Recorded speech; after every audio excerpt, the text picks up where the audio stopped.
अस्सलामुअलैकुम, मैं आपका होस्ट बाबर शिरकंजू। किसाना वास्ते खास करके एक नवा कट्टा खुल गया है। पहला कट्टा बजदा नहीं पिया ते उत्तों इस पंजाब हुकूमत ने नवा कट्टा खोल लिया।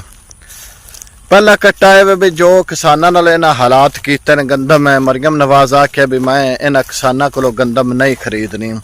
क्यों नहीं खरीद रही? ताकि साडा जरा मुल्क है, जहाँ पंजाब है, ये करप्शन तो बच सके। असी करप्शन तो पाक मुल्क रहना, लिहाजा अगर गंदम असी खरीदिए तो करप्शन ज़्यादा होती है। वो तुहाडे सामने में भी ज़्यादा हुई है या अगे नाल भी घट हुई है। तो दूसरा जरा कट्टा खुलिया गया है, वो कट्टा ये वे तुहाडे सामने जो हालात है साडा मौसमी लिहाज नाल वेख्या जाए तो खास करके जिहड़ा गर्मियां दा मौसम है, इस दे विच कोई स्मोकिंग दा आगाज़ नहीं हुंदा, कोई कुछ नहीं हुंदा। लेकिन अगे भी बाबे अदमोला हर चीज़ जल्दी आई है, सड़दी आई है। लेकिन इस हुकूमत ने एक इस अदारियां नूं एक इन्हां किसानां नूं लुट्टण वास्ते एक नया टारगेट दे दिता गया है।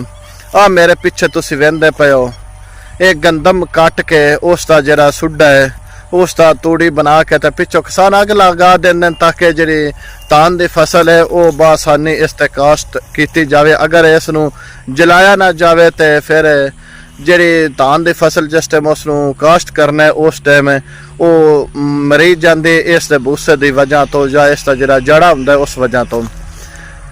इस डिस्ट्रिक्ट पुलिस अफीसर साडा DPO हफजाबाद साहब नूं इन्हां टारगेट दे दिता पंजाब हुकूमत ने बई जिन्ना ये सुड्डा साड़े उन्हां दे खिलाफ तुसीं करैक्ट डाउन करो, उन्हां नूं गिरफ्तार करो, उन्हां जुर्माने करो। जनाब हुण ते लो वगदी पई है, लो इतनी वगदी है कि अंदरों लगदी पई है, दूजिला मुँह निकल के ते पानी जिहड़ा वो सुक जांदा है। एक दिन लाइए टोटे नूं जां जमीन देखण नूं ते वो दूसरे खुशक होया पिया हुंदा। हुण पुछ रहा भी हुण स्मोकिंग कित्थों आ गई है।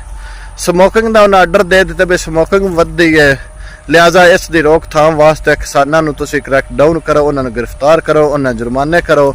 इस वजह तो ये हुण एक नवा कट्टा खोल गया साडे वास्ते। इस दफ़ा वज़ीर आला पंजाब मरियम नवाज साहिबा ने तो मैंने शक है जदों धान की फसल दी वारी आउणी है उस दिन हो सके जिस तरह मरियम नवाज है अगे दूसरे अदारियां नूं या हर जगह ते पहुँचती है, इस दफ़ा हो सके वो इत्थे किसानां कोल भी पहुँच जाए। इत्थे अग दी रोकथाम वास्ते भी स्मोकिंग वधी। हुण वेखो